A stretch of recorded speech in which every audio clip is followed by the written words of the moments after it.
Voltando com mais informações nesta segunda-feira aqui no canal do Lessa, porque temos novidades sobre Gabriel Pires, que está mais perto de ser reforço do Fluminense nesta temporada de 2024. Vamos falar sobre Campeonato Carioca, algumas informações importantes. E o Fluminense foi inocentado pela Conmebol devido a todas aquelas brigas envolvendo torcedores lá em Copacabana. Enfim, o Fluminense era um dos alvos aí da Conmebol em relação a possíveis punições, mas o clube foi inocentado, né? O que, enfim, de certa forma é um tanto quanto óbvio. Deixa o like, se inscreva aqui no canal do Lessa, por favor, não se esqueça, é muito importante.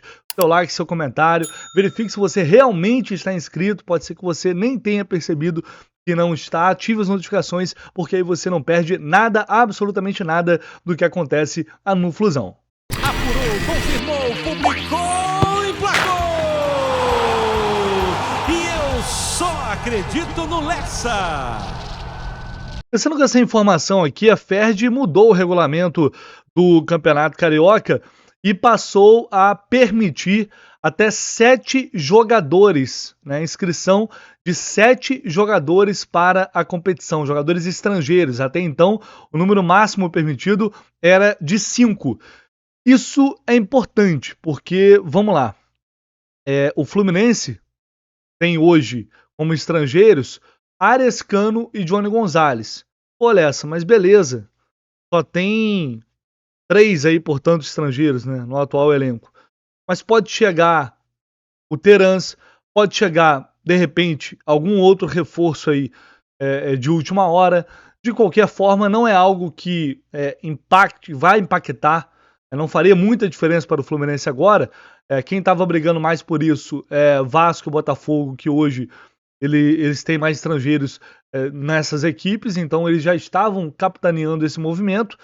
Mas lá na frente, né, dependendo da movimentação do Fluminense no mercado, pode ser algo que venha a beneficiar o clube. Neste momento, não faz diferença nenhuma, porque o Fluminense não estava no limite. O Flamengo, por exemplo, tem 4. O Fluminense, inclusive, é o que tem menos estrangeiros. O Botafogo tem 8 e o Vasco tem 7 neste momento. Então, o Fluminense, de fato, é quem tem menos estrangeiros em seu elenco. E, portanto, esses clubes, principalmente Vasco e Botafogo, serão beneficiados por essa mudança de regulamento aí da Ferdi. Compartilhando essa matéria aqui do GE para vocês, onde diz que a Conmebol arquivou o caso das brigas entre torcedores de Fluminense e Boca Juniors na final da Libertadores de 2023. Um documento divulgado no último dia 12 de janeiro, a entidade considerou que a reclamação dos argentinos sobre a responsabilidade do clube carioca não procedia, uma vez que a operação da final era de responsabilidade da Conmebol e também das forças de segurança da cidade sede. E aí tem todo o documento aqui divulgado pela Conmebol. Enfim, a entidade havia aberto um expediente disciplinar em novembro, dias depois da final. A denúncia foi feita pelo Boca, a gente lembra disso, né? Diretores do Boca falando, a imprensa argentina batendo muito nessa situação, a repercussão que teve lá, que foi extremamente negativa pelos motivos óbvios. Então, eles estavam fazendo uma pressão muito grande para que a Conmebol punisse o Fluminense, mas isso, ainda bem, não aconteceu.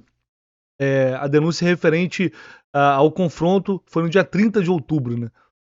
Aliás, nos dias 30, 2 e também na final, dia 4 de novembro.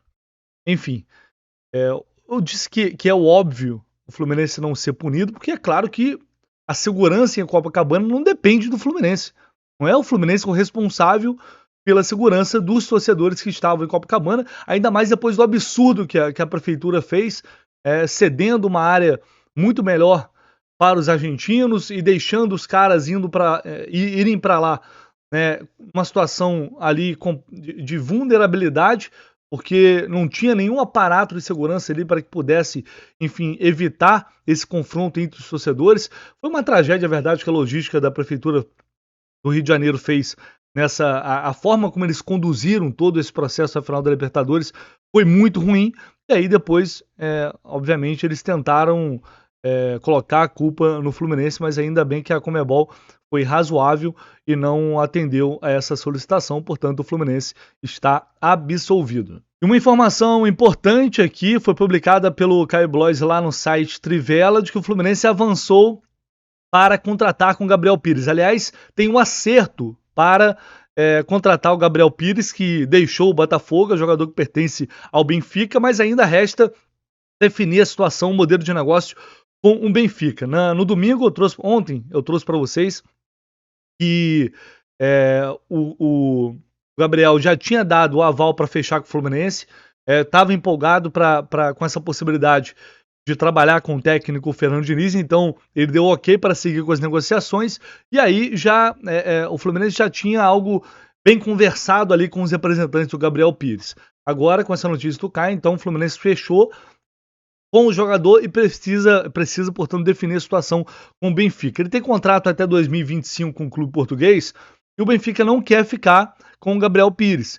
Então, assim, a tendência é de que eles não dificultem muito essa negociação. A questão é saber se eles vão emprestar novamente ou se o Gabriel vai rescindir o contrato amigavelmente. A tendência é essa, tá? O objetivo é conseguir essa rescisão de contrato amigável para que ele possa ficar livre no mercado. Como ele ainda tem esse ano e o ano que vem de vínculo com o Benfica, pode ser que os portugueses queiram uma compensação financeira. E aí, segundo essa matéria aqui do Caio Blois, o Fluminense estaria disposto a pagar alguma coisa para ter essa liberação antecipada. E aí poderia ter o jogador em definitivo. Provavelmente por um contrato aí de 2 temporadas. Tá? Então, resta, portanto, a definição, que agora é muito mais até uma situação do staff do Gabriel Pires com o Benfica. O empresário dele está em Portugal para resolver tudo isso. Então, conseguindo essa rescisão, automaticamente ele será jogador do Fluminense. Eu sempre tenho o pé atrás daquela situação de, pode alguém atravessar, sempre tem essa possibilidade. Mas no momento ele foi oferecido a Flamengo, Corinthians, essas situações não avançaram, o Fluminense foi quem chegou, fez uma proposta e agora resta o acerto entre eles e o Benfica. Já falei sobre ele, um jogador muito interessante, acho que vai agregar bastante em termos de elenco, que tem os números dele em 2023, aqui pelo SofaScore, 34 jogos, 21 como titular, 2 gols, 5 assistências, 38 passes decisivos. É um jogador de muita técnica e de muita força física também. Quando o Diniz soube do nome, aprovou automaticamente na mesma hora. Então, enfim, ele sabe que pode tirar algo desse atleta. Eu acredito bastante que ele tem muito potencial para ser um reforço interessante. E aí, em relação ao Léo Chu e Terans, essas negociações seguem, tá? Não consegui, ao longo do dia, apurar assim, muitas novidades para saber se as propostas que o Fluminense fez, tanto para o Léo Chu quanto para o Terans, elas já foram respondidas.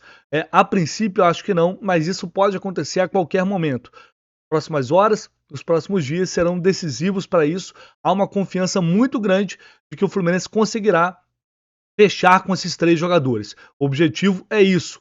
E, além de fechar, de acertar essas contratações, é fazer com que eles estejam em condições e à disposição do Fernando Diniz no dia 23, quando o elenco principal do Flu vai se reapresentar.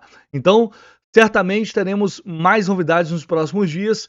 No entanto, em relação ao Gabriel Pires, que era a negociação que estava ainda um pouco mais ali no início, ela evoluiu rapidamente e já está praticamente ali na mesma situação dos outros 2, dependendo aí de alguns detalhes para que o Flu possa fechar com mais esses 3 reforços. Beleza, galera? A qualquer momento, evidentemente, eu volto com mais informações aqui no canal do Lessa. Tamo junto!